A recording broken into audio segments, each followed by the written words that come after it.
Hello and welcome to Alyssa Jean's Reviews, and this is my review for Star Wars Andor Season 2. A spoiler warning does apply if you have not seen up through the end of Star Wars Andor Season 2.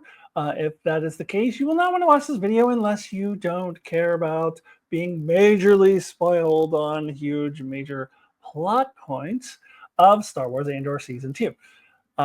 So I don't do a lot of video reviews anymore on my channel. This might actually be the first pre-recorded video review that I'm doing in 2025. I did do a Severance Season 2 discussion with my sibling, Mark from Enchantment of Eternity. And I've done a few live streams this year, and I've done some trans-related content, but I don't think I've done a review of or a video review of a show this year. If you follow me on Facebook, which I hope you all do, you should go find Alyssa Jean's Reviews on Facebook. I do written reviews that I just post on my Facebook page for pretty much every show that I watch. At least in 2025, I think some of them I only do like a paragraph or so, but I might say a little something about every show. But when it came to reviewing Star Wars Andor, I started sitting down to write my review and realized that I have way too much to say, and it would just be like a novel. It'll be way too long for a single Facebook post. So I decided, oh, fuck it, I'll just do a video. I haven't done one of these in a while. So here we are. Before I get into Season 2, though, I want to remind you of my opinion of Season 1, because as far as I know of all the opinions that I've heard, there's only one that I've heard that agrees with me, and that is Mark, my aforementioned sibling. And if you think that Mark and I just always agree on everything, you haven't watched us. I get into huge arguments over Star Trek. Like, we disagree on a lot of things, but we both agree on this, and we're the only two people that I've seen that have this opinion. Star Wars Andor Season 1 was overrated. That's not to say that I thought it was bad. I just thought that it wasn't the greatest Star Wars show. Oh, this is by far the best Star Wars show. Is it though? I don't know. And this is the greatest TV show I've ever seen in my entire life. 10 out of 10. Pump the brakes. I gave it a 7.5 out of 10, which is still pretty good. That's like a solid C average of 75%. That's not bad. But I didn't think it was the God's gift to humankind that everyone else seemed to think it was. And reasons that I thought Season 1 was overrated is, for one thing, all the storylines were disjointed. It wasn't a cohesive season. I just felt like jerked around, like, okay, we're in a prison now? Where did this come from? This has nothing to do with anything else that we've seen. It just didn't feel like one cohesive season to me. I also felt like a lot of the shit could have just been cut out. In fact, in the 12 episodes, I think you could easily cut it in half and cut it to 6 episodes and told a more succinct story. I think the first 3 episodes could have been almost completely cut out. I mean, you did need Andor meeting Luthen, but that could have been folded into another episode, and you can cut out some other stuff. I thought the first 2 episodes were a complete waste of my time. I thought there were a lot of characters that we didn't need, particularly Cyril. I hated that character. I called him the blue milk guy. I didn't realize what his name was. I absolutely hated that character, not just because like he's evil or whatever, but just because he was a one-note character. His whole thing was trying to get revenge on Andor, and I did not understand why I was supposed to give a fuck about this character. It was a complete waste of time. I thought, cut him out. I thought there was a lot of extraneous characters and storylines that bored me, that I don't think that were necessary. I thought that the lesbian couple introduced in Season 1 was queer baiting 101. I think it was like, ooh, look, it's lesbians, look. See, we're Disney, we're woke, we like gay people. Here's lesbians, even though they have no personalities and they contribute nothing to the story. So I don't know. There was so much in season one that did not need to be there, and it blew my mind that people thought this was some well-written show because I would go in there with a red marker and go, it just cut out so much of that unnecessary stuff in season one. Um, and also, it doesn't help that Andor is not the style of it. The style of the dialogue is not my preferred style of a show or a movie that I would watch. That's not really a fault of it. It's just a personal preference. And it's this like 1960s or 70s like spy movie stuff where I feel the dialogue is very dry and there's just a lot of information thrown at you at once, and they don't have any like, I don't know, casual conversations. There's just a lot of, and the spy did this, blah, blah, blah, blah, blah, blah, blah, blah, blah, blah, and like, and I miss a lot of things because like I don't have the attention span for that. I don't know. It's just with Andor, I find myself having to hit the rewind button a lot. Wait, what are they talking about? What is going on here? So, but that's not a flaw of Andor. That was just kind of more of a personal preference. So now we get to season two. And I'm just going to say right off the bat, season two completely fixes all of the problems that season one had, except for maybe the last thing that I said about the style. But like I said, that's not really a flaw of the show. It doesn't mean the show did anything wrong. It's just a personal preference. And I will also add that I really only felt that in episodes 1 through 7. 8 through 12, I did not feel that at all, that dry, that kind of spy dialogue that kind of makes my eyes glaze over. Didn't get that at all in episodes 8 through 12. 8 through 12 were spectacular, but I'm going to get to that in a little bit. But again, that's just a personal preference.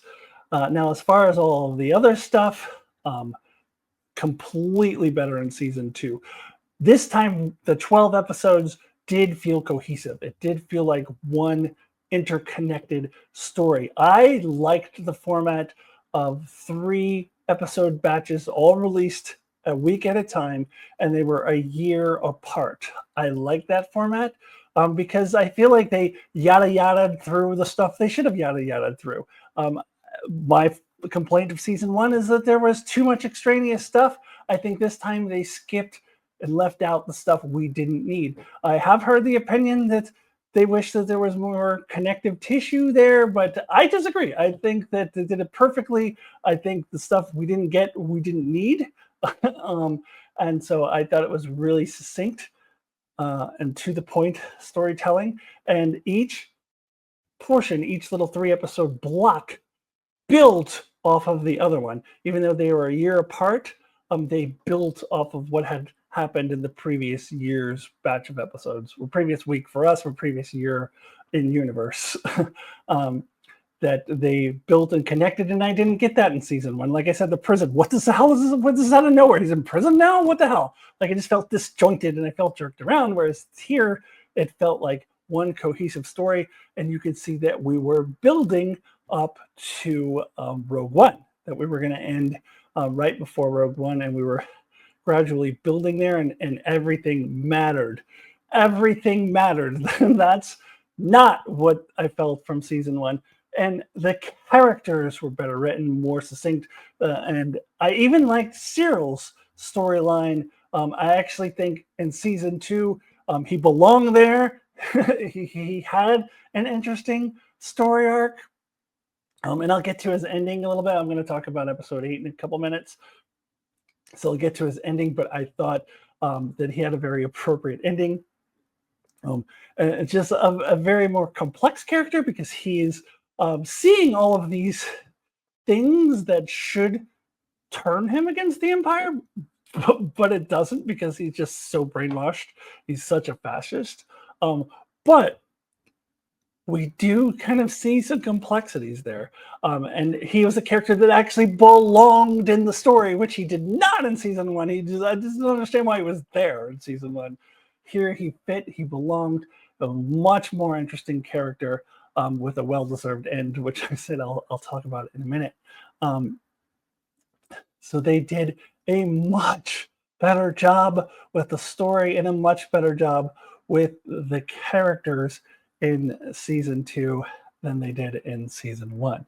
Um, Now, then we get to episodes 8 through 12. And for my money, episodes 8 and 9 blew me the fuck away. Like, I could not believe how good those episodes were. I could not believe. And I'm just dumbfounded by the amazing quality of television this year. I think I said this in one of my written reviews, but 2025 as a year in real life fucking sucks. This country is going to hell. We're we're kind of going the way of the empire a little bit. There was a lot of things in Andor that was a little too close to home because we are becoming a fascist state here in this country. So real life sucks, but fiction, holy shit, this is the best year of TV in my memory, like so far. I have now watched 10 shows in 2025 that I've completed watching, and none of them have lower than an 8 out of 10 rating from me. And spoiler, that includes Andor. I didn't give it lower than an 8 this time. And I've just seen some of the best episodes of television. I would still put, for me, episode 7 of season 2 of Severance is still a masterpiece of work of art and one of the best things I've seen in years and the best episode of the year. And I would put episode 10 of Severance shortly behind that. And then you've got the last 2 episodes of Black Mirror season 7, which were just masterpieces and phenomenal and works of art as well. I would say Last of Us, although it's not finished the season yet, episode 2 was just spectacular. Lots of just like top-notch, amazing, incredible, the best episodes I've ever seen of television, all in 2025. And episodes 8 and 9 of Star Wars Andor, right in that conversation. So I'm going to focus on this block of episodes 8, 9, and then 10 through 12, get into details about those, because that to me is the heart of the season. So I'm going to start by getting into episode 8, and then I'll go through to the end of the season. Okay, so let's get into episode 8, which was titled "Who Are You?" Which, when I saw that, it made me think of "Who are you?" For those who know Star Trek, you know what I'm talking about, right? Riker. And anyway, anyways, I both love that title, but also think that it doesn't actually cover the whole scope of the episode, but it does perfectly encapsulate one scene for one character, which I've already teased a little bit, but I'll get to. This episode was heartbreaking. It was difficult to watch, but it was a work of art. It was also at the same time beautiful. It was just so beautifully done, but also, as I alluded to earlier, a little hitting close to home. I mean, there's genocide happening in Palestine right now, despite the fact that there's a lot of powers that don't want us to talk about that. It is true. But then also, when you look at what's happening in this country, especially how they had the Empire Fox News happening. And I mean, it was basically Fox News. And I love how Cyril's mom was cereal. He had blue milk cereal last season, and this season too. Cyril, his mom, was watching Fox News. And she just looked like a regular, like, old lady Republican watching Fox News. That hit really close to home, and it really shows like how close we are in this country to something like that happening. And it's terrifying, absolutely terrifying. But it's already happening. We're already supporting that happening in other countries. So it was a little difficult to watch, but also I think a very necessary watch. Um, but I just thought that it was so beautifully done in subtle ways. So, for example, I really liked how they had um, those like young guards who kind of didn't know there weren't stormtroopers down there. They had these like immature, like young, hotshot guards that didn't really know what they were doing. That they knew wouldn't be able to live up to the moment and would panic and start shooting people.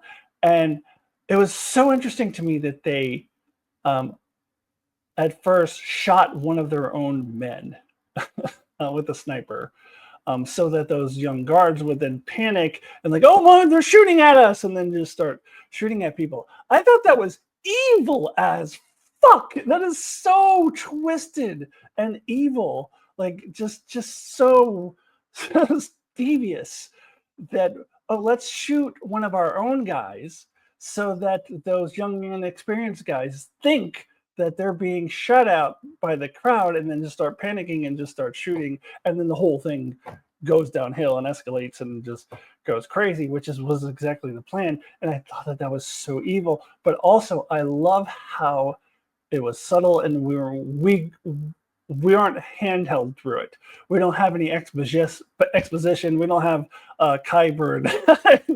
He was Qyburn in Game of Thrones. I can never think of him as anything else. But we don't like him. I can't remember his name in the Andor. We don't have Qyburn like pointing out to somebody, "Hey, let's shoot our guy," or having Deidre say that, "Let's shoot our guy," so that then this happens. Like, I appreciate that. I don't like being handheld through things like that. I like that they treat the audience like intelligent people and just let us see it, and that makes it so much more powerful. Thankfully, it's not written by Zack Snyder. If you haven't, Google Zack Snyder's Star Wars. It's so funny because it just demonstrates like how much exposition, unnecessary expositions, Zack Snyder likes. But this is not that. This was just um, they're allowing the audience to take everything in and not hand holding us and just letting it all unfold. And that makes it so powerful. This was such a powerful episode. Now, getting into the title and then that um, ending of Cyril. Um, yeah, after all he's seen, any normal person, like they would be joining the rebellion right now. But uh, all he can focus on is, oh, Andor. He's the guy I was obsessed over in season 1. I gotta get him. And then when all this is happening, people are being slaughtered, and all he cares about is his fucking vengeance on Andor for. I don't even remember what it was in season 1. I remember that I hated this character because that's all he cared about was getting Andor. So I absolutely love that the last thing that Cyril hears is, "Wait, who are you again?" Like, which is the title. Who are you? He actually says, "Who are you?" But I'm exaggerating it a little bit. Wait, who are you doing to you? Like, I love that. I love that he's so obsessed with Andor, and that's his like whole life's mission is to get Andor. And Andor doesn't even know who he is, and that's the last thing he hears before he dies. Exactly what that fucking horrible fascist character deserves. So this time in season 2, I don't hate the character as a character. I just like from a fiction standpoint, like I did in season 1, I just didn't think the character belonged here.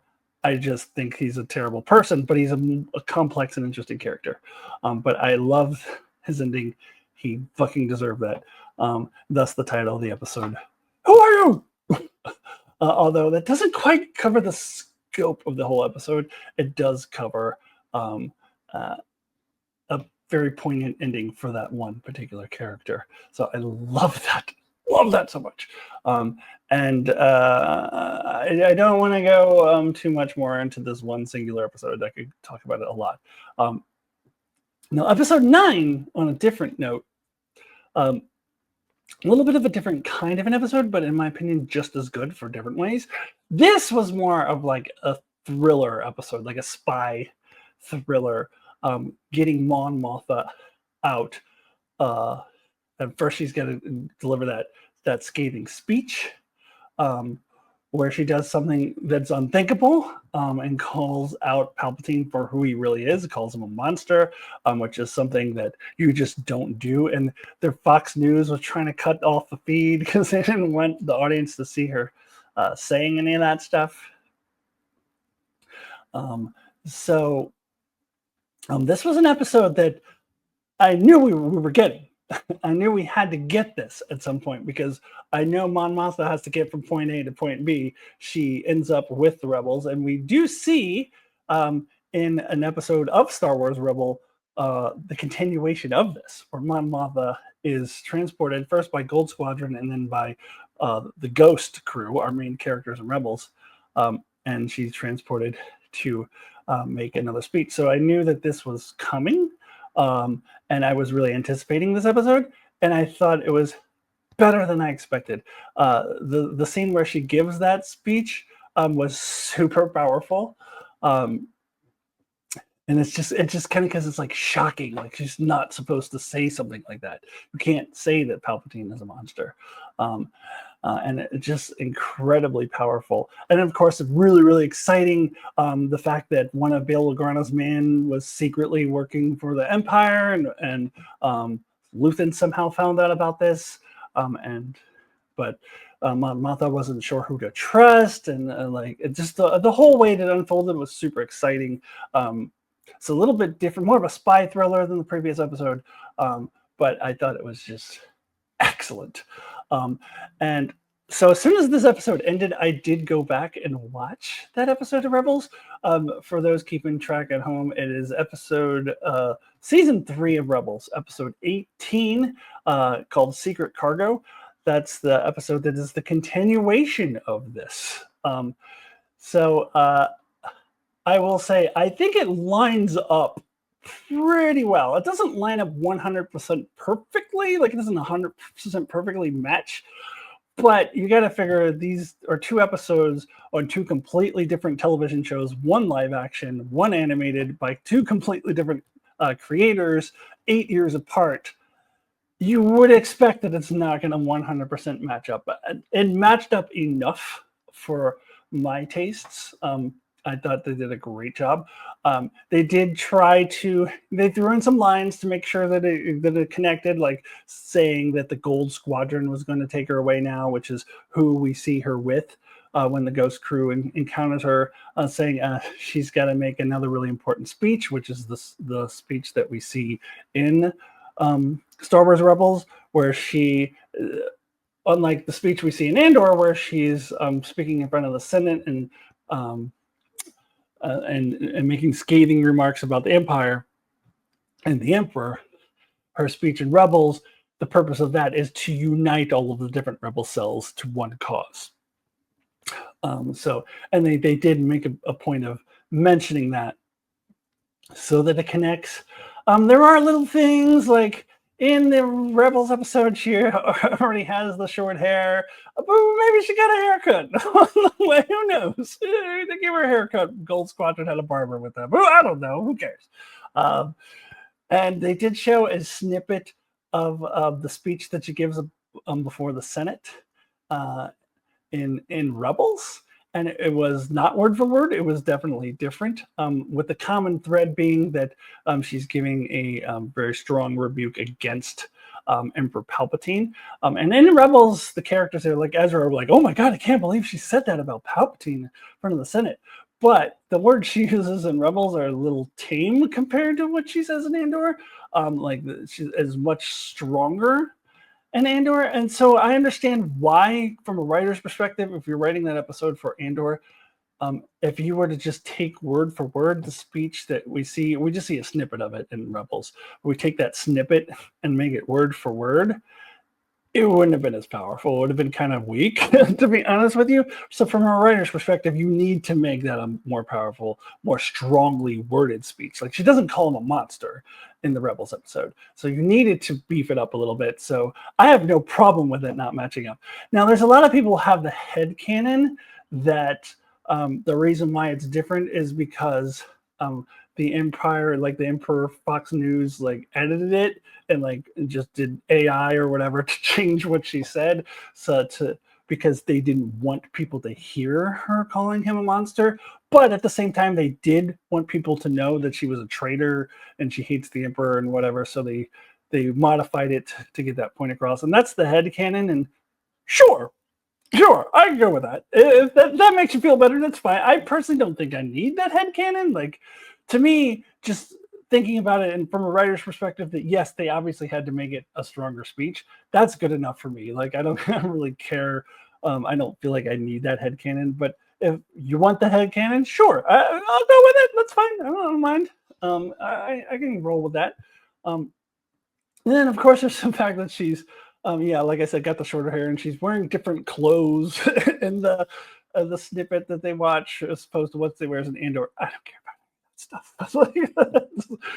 That doesn't bother me. Actually, the discrepancy that stood out to me the most was that in the Rebels episode, Mon Mothma seems to have a much deeper understanding of the entire rebellion, whereas in Andor, she kind of just seems to know about her one little corner of the rebellion. So that kind of stood out to me, honestly. Um, but even that's not a big deal. I thought it actually lined up very well. I would actually recommend going to watch that episode if you haven't.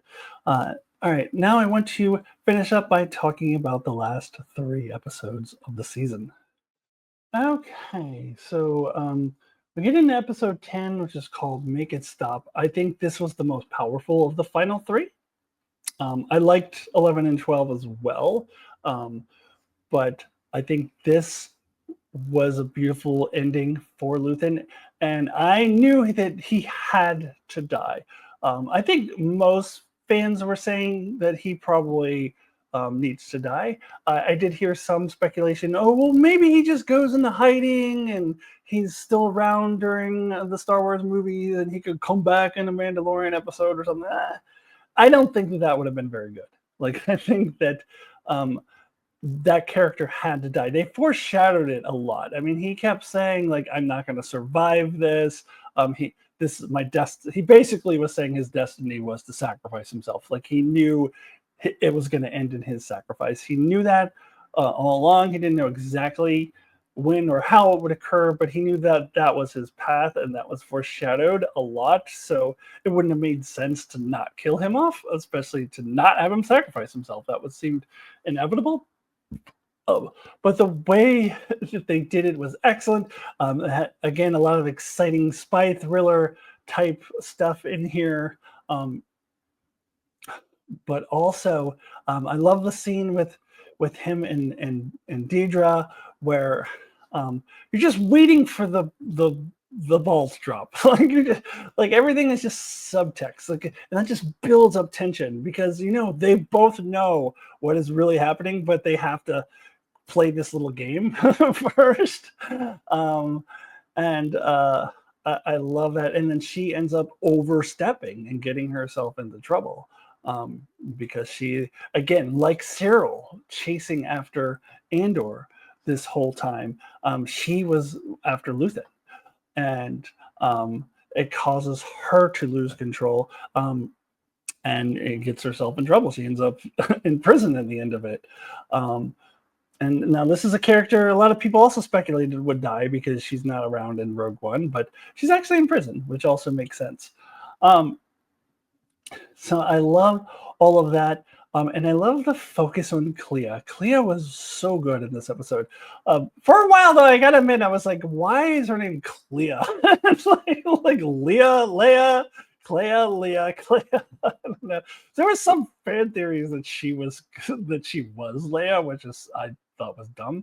And another fan theory, just on a sidetrack for a second, going back to Deidre and Luthen, was that Luthen was Deidre's father, and I would have hated that. I don't know why people come up with these theories that would make the show terrible. Like, people do that for all the shows all the time. I don't get it. It would make the show terrible if they did that. Star Wars has already done the secret father thing. We don't need another. This person is secretly this person's father. It doesn't add anything to the story. So I'm glad that was not the case. But and then also, yeah. So back to Clea. No, she's not Princess Leia. She's much more interesting than that. She has her own story. She has her own character, her own person. Um, and I really loved how they fit the flashbacks into this episode, because I feel like a lesser show would have done an entire episode of just flashbacks of the two of them meeting. I'm thinking of The Acolyte. They did that. They did an entire episode of flashbacks that I thought could have been pieced in other episodes. And quite frankly, season 1 of Andor did that, where they had that whole boring episode about Andor and his sister, which I didn't think we needed. So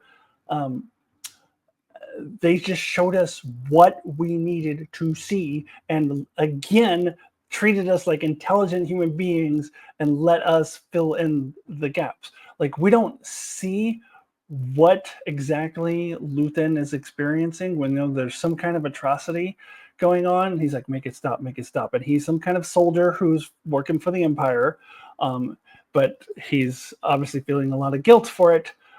And we don't know where Clea came from, why she was hiding in the ship. Who cares?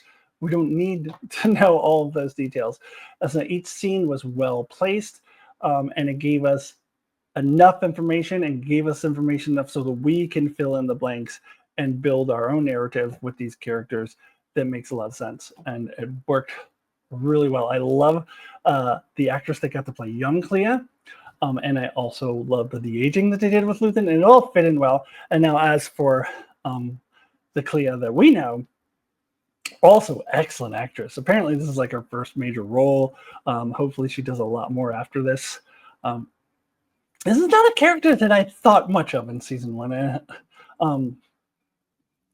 Was she in season 1? I don't even know. Like, I don't know. She's not. Even at the beginning of season 2, I didn't really think much of her. But character that really comes to life in this episode here, and you really feel for her. And honestly, I heard other people think that this was some kind of maybe like misdirect, that she was going in to save him, but really she kills him. I always thought she was going there to kill him because she's too smart for that, because he's attached to a machine. That's the only way he's living. What's she gonna do, detach him from the machine? Like, she's all about business, all about the rebellion. Of course, she has feelings and emotions for him, and we see that when she kisses him on the forehead. But she also is going to do the thing that's best for the rebellion. So I always thought she was going in there to kill him. And it's such a powerful way for this character to go. Perfect ending. Again, great endings for the characters that die. So good. And then we can kind of get the follow-up on that, of her now having to get out of there. And again, we get into this thrilling spy thriller stuff, Andor coming in and saving her. I love K2SO coming in, and there's that one guy, or like, are you with us? It's just just destroying everyone, kicking everyone's ass. Yeah, and I was a little worried they might overdo the K2SO. I don't think they did. I think they fit him in just perfectly. Yeah, and so it was all like really exciting, and then all of that stuff. And then we get back to Yavin at the end, and we start building up into Rogue One, which I haven't gone back and watched yet. I think as soon as I'm done recording this, I'm going to go watch Rogue One, to see how well that fits. I have a feeling that it fits pretty well, because I think that they like did that intentionally, like let it right into Rogue One. But yeah, it was really interesting how like nobody believed him about the the Death Star, and Andor wasn't even certain himself, except that he trusted Luthen. And I think that was what it came down to, that Andor believed in Luthen, which throughout the series and throughout the season, you may not necessarily get that impression, but in the end, he really did. Um, and so he trusted Luthen, and some of those others didn't. And that's kind of where the conflict came in. But then, of course, we know where this all leads. So everything's going to be just fine. But yeah, all of that was really interesting. Now, I do want to touch on Binks. Is it Binks or Binks? Um, because I actually really like the ending for this character, because the whole time I thought it was 100% certainty that she was going to die because she is not in Rogue One. So I was like, well, she's a goner, and it's going to be like the stereotypical trope where the woman is killed and that the hero uses that as a motivation. I'm going to get you, Empire. You killed my lover, blah, blah, blah. And I thought that they were going to possibly do that, and that's not the direction that they went. They keep her alive, and I don't know. I read it. I have heard the interpretation that, from a feminist perspective, that this was not good because she was just, she had to, the woman had to go to the farm to step aside and let her hero man fulfill his destiny. And I actually didn't read it that way. I read it that, I mean, they kept her alive and avoided the trope of the woman being killed off and the hero man trying to get vengeance for her name. They avoided that trope, but that she put her child first. That's what she did. She protected her child and did not tell Andor that he had a child. And I'm sure she figured that, you know, hopefully everything will work out and he'll win the rebellion and he can come and then meet his child. But until then, he doesn't need to know, to keep the child safe, because she knew that Andor, as much as he talked about, oh, I want to leave the rebellion and I want to take care of us, that's not really what he wanted. That's not really who he is. That he is this fighter, this hero, and he needs to do his thing, and she needs to take care of herself and take care of the baby first. And if he's ready, hopefully he can come find them. But she needs to protect her child, and she's not even going to tell the father that he has a child. So that's how I read it. I didn't read it as this. I don't fault anyone who reads it that way. That this is the woman who has to wait in the farm for her man to fulfill his destiny, kind of thing. I don't like. I can understand where people would get that interpretation. I didn't read it that way though. I read it more as the woman taking control of her own destiny by protecting her child first and foremost, over the man, over the father. That's how I read it. So I actually I like that they didn't kill her. I like that she's still alive. We'll never see her reaction to Andor's death, probably, and I don't think we needed to. I don't like shows that do these like epilogues of 2 years later, or it would have been like a few weeks later, I guess, whatever, after Andor's dead, and it's showing her. I'm glad we didn't get that. I like that it ended where it did. All right. So this has been a very long video, but I told you I had a lot to say. That's why I couldn't write it all out, because this would have been so long. I want to go ahead and give my rating out of 10 for Andor Season 2. So my rating out of 10, 1 being the lowest possible score, 10 being the highest possible score. My rating for Andor Season 2 is a 9. So much better than Season 1, and one of the best shows of 2025 so far. In fact, I think I currently have it in number 3, slightly behind Black Mirror Season 7, which also has a 9 out of 10, but I could change that. But 2025 has been an excellent year for television, and Andor Season 2, right up there, a 9 out of 10. Now, as for the talk of, is this the best Star Wars show? As far as live action, yes. Even counting in Season 1, which I didn't love as much as other people, looking at it as a whole, this is still a better show than The Mandalorian. It's still a better show than Ahsoka. Unfortunately, I had more hopes for Ahsoka. Definitely a better show than Boba Fett. So all the live action Star Wars. I'm still partial to some of the best seasons of the Clone Wars and the last 2 seasons of Rebels. But it's kind of apples and oranges. It's animated is a different animal than live action, so I don't know if you can really compare those two things.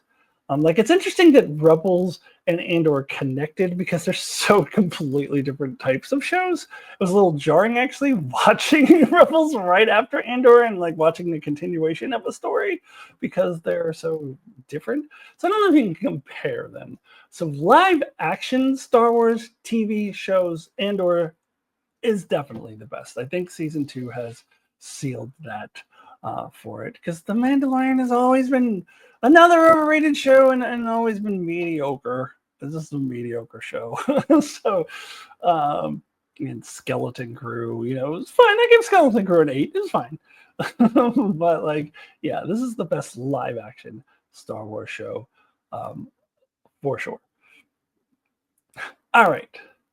That concludes my long ass review for Star Wars Andor Season 2. Please come follow me on Facebook so you can read all my written reviews and subscribe to my channel because I got stuff. I have stuff happening.